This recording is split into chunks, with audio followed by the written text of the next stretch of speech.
Bonjour à tous, j'espère que vous êtes tous très bien. C'est parti pour le retour du Road to MI. Ça faisait plusieurs semaines que je n'avais pas joué de partie. Je suis parti en vacances, j'ai fait une petite pause.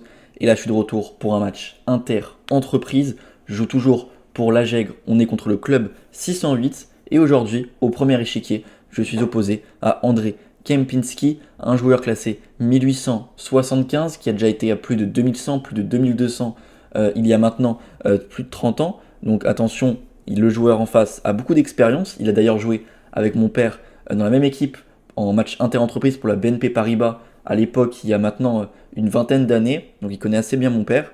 Et du coup, pour cette partie, j'ai les pièces blanches. J'arrive assez tôt. J'essaie de choper l'appareil pour voir sur internet ce qu'il peut jouer. Et je vois qu'il joue actuellement des françaises et qu'il avait avant joué des siciliennes, mais je sais pas laquelle. Je me dis, ok, bon, on va voir. De toute façon, je pouvais pas me préparer parce que je pensais pas que j'allais jouer contre lui. Je pensais que j'allais plutôt jouer un joueur à 1950 ou 2050. Donc peut-être qu'ils sont un peu moins forts pour cette partie, pour cette ronde-là. C'est la dernière équipe de la poule. Ils jouent pour le maintien. Nous aussi, on joue pour le maintien. Si on gagne, on fait match nul. Le match, on assure le maintien. Donc normalement, ça devrait aller. Juste avant, n'hésitez pas à liker la vidéo, vous abonner si ce n'est pas encore fait et mettre un petit commentaire. C'est hyper important ces trois choses-là pour le référencement. Et c'est parti pour l'analyse de cette nouvelle partie. Ok, première hésitation, j'hésite entre jouer E4 et cavalier F3, mais je me dis que si ça a été un joueur à plus de 2200 et qu'il est maintenant plus que 1875 avec l'âge, c'est sûrement dû au calcul, je me doute. Donc je me dis, il vaut mieux jouer E4 et rentrer dans une française ou une sicilienne dans des ventes plutôt ouvertes. Il décide de me jouer la sicilienne, c'est une des deux ouvertures que j'avais vues sur Chessbase. Je joue cavalier F3 et il me joue D6, donc je ne savais pas quelle sicilienne il jouait. J'ai maintenant ma réponse. Il va sûrement me jouer une Najdorf, une Dragon, peut-être une Snevingen, quelque chose comme ça. Je joue donc D4, j'ouvre le centre, il prend une fois, je reprends bien évidemment du cavalier, il me joue cavalier F6 pour venir attaquer mon pion en E4, je joue cavalier C3 pour le défendre, et il me joue A6. Ça va être une Najdorf. Et là je réfléchis parce que depuis maintenant quelques semaines, comme vous le savez sûrement pour ceux qui suivent sur Insta, ceux qui ne sont pas encore abonnés à mon Insta, n'hésitez pas, hein, je publie plein d'infos sur mon entraînement, sur plein de choses là-bas. J'ai annoncé que je travaillais pas mal mon répertoire en vue du championnat de France notamment, et d'un autre tournoi qui arrive. Je vous spoil pas pour ceux qui ne sont pas au courant, pareil j'en ai parlé sur Insta, mais il y a un tournoi de fou que je vais faire dans quelques semaines, vous verrez ça sur YouTube, c'est vraiment un tournoi monstrueux. Vous dites-vous par exemple je suis 200e Elo au départ, en étant 2263, le niveau est stratosphérique. Mais ok, du coup, il y a ces tournois qui arrivent, donc je voulais avoir de nouvelles options, de nouvelles armes pour les ouvertures. Et contre la Najdorf notamment, j'avais préparé quelque chose. Mais je me dis pour cette partie-là, ça vaut pas forcément la peine de sortir de nouvelles prépas, vaut mieux attendre un moment plus important. Je joue ici F3, ce que je joue maintenant depuis le début du Road to FM, le début du Road to MI, depuis tous les débuts du Road, depuis le début de la chaîne YouTube, j'ai toujours joué cette sicilienne, enfin cette variante de la sicilienne contre la Najdorf. Il me joue ici E5, je joue cavalier B3, et il me joue H5. C'est pas la ligne principale, souvent les noirs vont plutôt développer leur fou rapidement et mettre le roi à l'abri, mais ici H5, c'est quoi l'idée? C'est qu'en fait, ça évite tous les coups comme G4, qui peuvent rapidement venir agresser le roi noir s'il fait petit roc. Donc là, ce qu'il veut, c'est m'empêcher toute expansion à l'aile roi, et me dire, ok, si tu fais grand roc, maintenant moi je vais pouvoir attaquer, mais toi tu vas avoir beaucoup de mal à attaquer. Donc, il faut que je réagisse, je connais la théorie, je joue donc fou E3, il décide de me répondre par fou E6. Fou E6 c'est très malin, car l'idée c'est de préparer la poussée en D5, même si elle est pour l'instant pas possible, hein, je peux juste jouer fou E2, il peut pas vraiment jouer D5 directement, sinon j'aurais déjà prise cavalier prend. Alors sur dame prend, la finale est très mauvaise, hein. J'ai quand même une paire de fous très active, j'ai un 3 contre 2, il a des faiblesses sur case noire, donc fou prend, et là cette position là elle est quand même beaucoup plus agréable au blanc, on remarque un avantage développement, je vais avoir toutes mes pièces développées, les deux pièces sur la colonne D qui vont arriver, je suis bien sûr mieux ici. Donc en fait, il ne peut pas jouer directement D5. Mais là, j'hésite entre pas mal de variantes. Parce que c'est vrai que, historiquement, peut-être que vous avez plus vu sur la chaîne des cavaliers D5. C'est notamment ce que j'avais joué contre Bad Bilgoon. Mais j'hésite à jouer Dame D2 aussi. Je sais que c'est jouable. Je me dis, ok, on va rester sur cavalier D5 pour l'instant. Et il joue cavalier BD7. Et je me dis, mince, cavalier BD7, je connais pas du tout. Et en fait, ça n'existe pas, cavalier BD7, enfin, il n'y a que quelques parties dans la base. Normalement, c'est bien fou prend, c'est le coup que j'avais en tête. Cette vente-là, où on va venir donner le pion en D5, dame D2, je sais plus comment ça marche. Je crois que c'est G6, grand roc, cavalier B6. Et là, nous, on fait roi B1 et on laisse prendre. Ouais, je crois que c'est un truc comme ça. Prise et fou G5. C'est ça, ouais, c'est exactement ça. Donc ça, j'ai cette vente là en tête au moment de la partie. Bon, c'est une position très compliquée, très dynamique. Je joue cavalier A5, il a des grosses faiblesses, le roi est encore au centre, j'ai la paire de fou, très compliqué. Mais moi, je peux me rappeler de ça. Et là, je vois cavalier BD7 et je me dis, bon, bah, c'est peut-être moi, j'ai pas visé depuis longtemps, peut-être qu'il y a d'autres coups, je connaissais pas. Mais en tout cas, non, ça n'existe pas. Et je décide de jouer dame D2, de jouer comme d'habitude, de pas me casser la tête. J'ai entrevu le coup C4 qui pouvait être intéressant, mais je me dis, il y a peut-être A5, un peu comme les idées de la nage d'or, quand ils viennent jouer avec A5, ils nous obligent à jouer fou B5. Et je me dis que là, sur A5, j'ai pas fou B5, ce qui veut donc dire que je vais devoir jouer A4 moi-même si je veux éviter A4. Et j'étais pas vraiment sûr de moi. Je laisse quand même de gros trous, des cases faibles, des pions faibles. J'étais pas totalement sûr, je me dis ok, pas besoin de me casser la tête, perdre du temps pour rien, je joue dame D2. Cette position elle est forcément ok pour les blancs, on va faire grand roc, et ensuite on trouvera un plan. Il me joue ici B6, encore une fois je suis très surpris. Je m'attends beaucoup plus à un plan du style cavalier prend D5 ou fou prend D5, qui sont vraiment des variantes très classiques, mais B6 j'ai jamais vu ce coup B6 dans cette position. Donc encore une fois, j'hésite, soit mettre le roi à l'abri, soit envoyer C4, mais du coup si je joue C4, c'est peut-être plutôt pour jouer petit roc. Je regarde C4, mais je me dis pareil, A5, si je joue A4, même chose, j'ai pas envie de laisser toutes les cases faibles, mais si je joue pas A4, il va mettre A4, A3 peut-être. La tour pourra ensuite coulisser en A5, il va venir préparer peut-être un échange ici, il aura la case C5, je sais pas, je le sens pas. Je joue grand roc, tout à fait ok aussi. Il décide enfin de prendre en D5, il prend une fois, je reprends, il joue fou F5, ce qu'il veut faire c'est jouer tour C8, venir mettre la pression sur mon pion en C2, donc je joue fou D3 bien évidemment, et j'échange mon mauvais fou, parce qu'ici le fou est mauvais car il est sur la structure de pion, sur la même couleur que la structure de pion, donc il n'a pas vraiment d'avenir, donc on préfère l'échanger que le garder, sinon il va un peu gêner nos pièces, alors que lui bien évidemment son fou est très bon, et c'est plutôt le fou de case noire qui sera mauvais, car il est bloqué par sa chaîne de pions. Donc cet échange me convient, il n'a pas tellement le choix, il est obligé de l'accepter, il accepte, je reprends, et il me joue dame C7. Et en fait dame C7, je ne l'ai pas vraiment calculé, moi j'avais surtout regardé fou E7, et quand il joue dame 7, je me dis ah mince, c'est assez malin dame C7 en fait. Parce que maintenant, je peux jouer n'importe quel coup, son idée ça va être de jouer tour C8. Et en fait le truc c'est qu'il menace dame C4, les finales comme ça, il n'y a pas d'avantage pour les blancs, ça c'est clair. Donc si j'échange, il n'y aura pas d'avantage. Si je recule, je perds des temps. Et en fait je peux pas venir chercher le pion en A6, parce que si je viens le prendre, il y aura mat en C2. Je me dis mince, comment je vais parer tout ça? Est-ce que je dois jouer cavalier D2? Est-ce que je dois le faire après? Est-ce que je dois jouer roi B1 et venir prendre A6 et laisser le pion en C2? Par exemple roi B1 tour C8, venir prendre en A6, laisser C2, je calcule, mais je me dis dame C4 encore une fois. Et il va venir tout échanger, c'est pas possible. Je me dis ok, si c'est ça, je vais jouer H4. C'est quoi l'idée de H4? C'est qu'en fait, au bout d'un moment il va devoir faire petit roc. Et dès que je joue G4, il pourra fermer avec H4 lui-même. H4 fou E7 et il va réussir à fermer. Limite il va laisser le roi au centre en fait. Et quand je ferai G4, il fera H4 fou E7, et ce pion sera très fort. Je pourrai jamais pousser F4 ou G5, bref, il n'y aura pas grand chose de très fort pour moi. Donc en fait, j'ai envie de jouer H4, avec l'idée que derrière, je vais jouer G4, et il pourra plus pousser. Et donc là, il sera soit obligé de prendre, et donc d'ouvrir la colonne F sur son roi, soit de laisser, et j'ouvrirai la colonne G sur son roi. Donc c'est ça mon idée. Et je me dis que s'il fait tour C8, maintenant je ferai cavalier D2, et j'enlève la case C4. Il peut pas venir. Et donc là, tout va bien. J'ai envie de faire roi B1, G4, et préparer mon attaque. Mais ici, il me joue très très rapidement fou E7. Et en fait, je comprends que dame C7 c'était juste un coup de développement, et je pense pas qu'il avait compris l'idée avec tour C8 qui pouvait être plutôt intéressante. Du coup, ok, il me joue fou E7, c'est pas non plus une erreur, hein, c'est tout à fait ok. Je joue ici G4, j'envoie la marée de pion, mais en fait, d'après l'ordinateur, je me suis un peu précipité. Mais même avec l'analyse, en fait, je trouve la variante folle, enfin, pas folle dans le sens c'est impressionnant, mais l'évaluation, je trouve que c'est impressionnant. Après G4, ici tous les coups sont mieux pour les blancs, toutes les variantes sont mieux pour les blancs, sauf une, où les noirs peuvent prendre un tout léger avantage, c'est de prendre une fois, je reprends, et seul coup, soit il joue tour C8, et c'est moins 0,4, moins 0,5, soit il joue autre chose, et c'est au moins plus 1 pour moi. Et ça, il met que c'est avantage noir. Je trouve ça hyper difficile à comprendre, parce qu'on a quand même le roi noir qui peut devenir faible, on peut limite se créer un pion passé très rapidement, il n'y a pas de réelle menace en soi, et en fait, après plusieurs minutes avec l'ordi, j'ai compris que, juste, comme maintenant que j'ai joué G4 prise, dame C4 c'est encore plus fort, parce qu'après l'échange, les pions deviennent très faibles.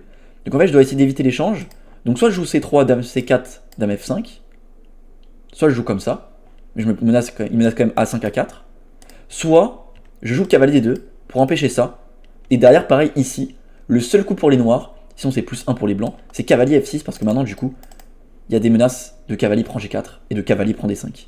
Je pourrais pas reprendre à cause du mat. Bref, variante très très chaude, il ne la trouve pas, et il me joue ici A5. C'est le coup assez logique, en fin de compte A5, il essaie de venir attaquer mon roi, moi j'attaque le sien, c'est assez logique. Mais ici du coup pour moi il fallait jouer avec roi B1 d'abord, pas se précipiter, sur tour C8, cavalier D2 comme prévu pour enlever la case, et après c'est une partie quoi, on va préparer G4 rapidement. Du coup, je joue G4, il joue A5, et je vois maintenant cavalier D2, il menace A4, je recycle mon cavalier, j'empêche tout ce qui est tour C8 pour dame C4, et mon cavalier peut peut-être se recycler en E4 un jour. Il joue ici tour C8, c'est bien joué, il immobilise en quelque sorte mon cavalier, car ici si je le bouge, il aurait dame C4, et si je bouge ma dame, il y a dame prend C2. Donc il commence un peu à immobiliser mes pièces, c'est bien joué. Ici, j'ai deux options, soit je vais devoir prendre, soit je vais devoir pousser. Je me dis que si je prends, il va reprendre de la tour, bon je dois jouer roi B1 à un moment, ça c'est clair, il va jouer KSC5, et en fait je sais pas tellement comment progresser ici. Il bloque la colonne G, F4 me paraît trop abusé, je laisse trop de cases derrière moi, surtout qu'il y aura peut-être même le pion en D5 qui sera un gros problème pour moi. Donc j'ai pas envie de jouer ça. Et je me dis ok, peut-être G5 c'est intéressant. L'idée c'est quoi? C'est que s'il touche à rien, et qu'il joue par exemple disons B5, un coup logique pour attaquer, je peux pas prendre bien évidemment à cause du mat en 1, et que je joue maintenant F4, c'est ça mon idée. Il joue par exemple A4, il continue. En fait je vais jouer F5, s'il touche pas la structure. Et là en fait j'ai des vraies menaces. Parce que je menace de jouer F6, de même jouer G6, j'ai ce genre de choses. Parce que s'il pousse, là son fou est très mauvais. Et F6, c'était comme on disait sur F6? Oui, et que je menace F6, s'il prend, j'envoie G6, je vais tout ouvrir, et s'il recule, bon bah je prends et j'ouvre tout. Donc là j'ai des vraies menaces, faut qu'il fasse attention sur G5, et il joue correctement, il joue ici G6, il m'empêche d'avancer. Et là je vais me poser une question, soit je viens jouer directement F4, qui était le plan initial, soit je le prépare avec tour HF1. C'est mes deux idées. Je commence à calculer tour HF1 et je me dis mais il peut jouer B5 encore une fois. Quand je jouerai F4, il va venir prendre.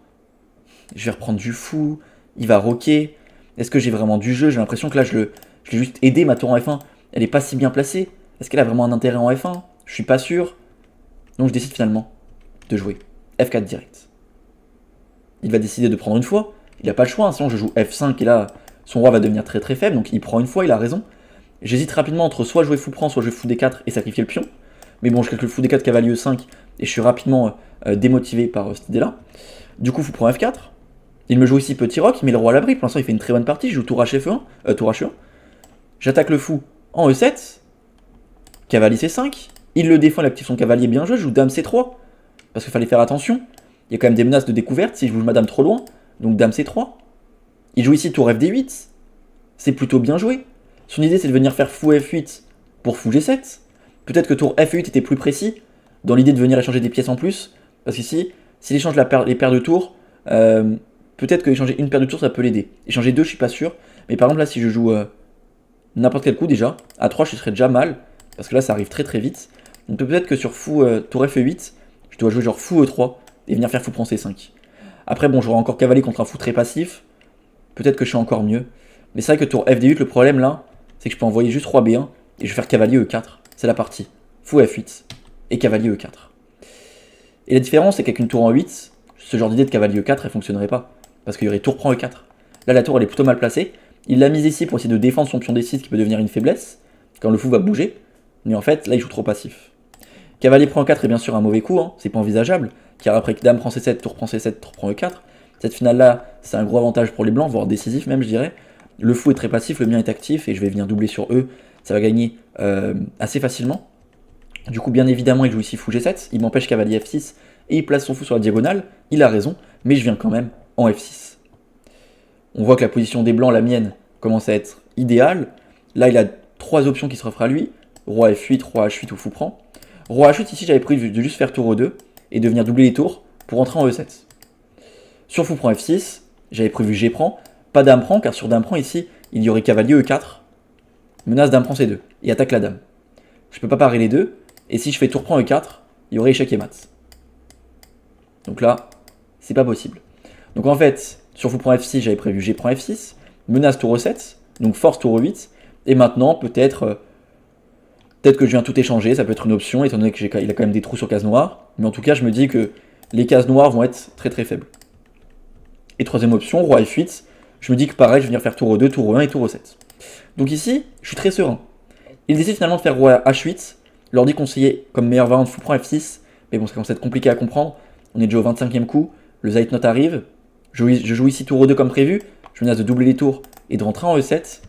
Il joue dame B8, je joue dame G3, il a joué dame B8 pour menacer une découverte sur ma dame, avec sa tour. Là, il menaçait par exemple si je jouais A3, il menaçait peut-être cavalier E6, découverte, menace de prendre mon fou. Donc là, j'allais devoir donner mon fou de case noire, j'ai pas forcément envie de le donner. Donc bien évidemment, je bouge ma dame, je fais dame G3, je mets une pression sur ce pion en D6, il revient en C7 parce que je menace de rentrer en E7, il n'a pas le choix, il peut que faire des coups d'attente. On remarque que toutes ces pièces ne peuvent pas bouger, son cavalier n'a aucune bonne case, ce fou ne peut pas bouger, cette tour ne peut jamais prendre la colonne, cette tour est déjà bien placée, les pions ne peuvent pas bouger sauf le pion B5, et c'est ce que je lui ai dit à l'analyse, je lui ai dit je pense que vous auriez dû peut-être jouer B5 pour essayer de jouer actif, parce que sinon je vois pas vraiment de plan pour les noirs à part ça, essayer de vraiment envoyer les pions sur mon roi quoi.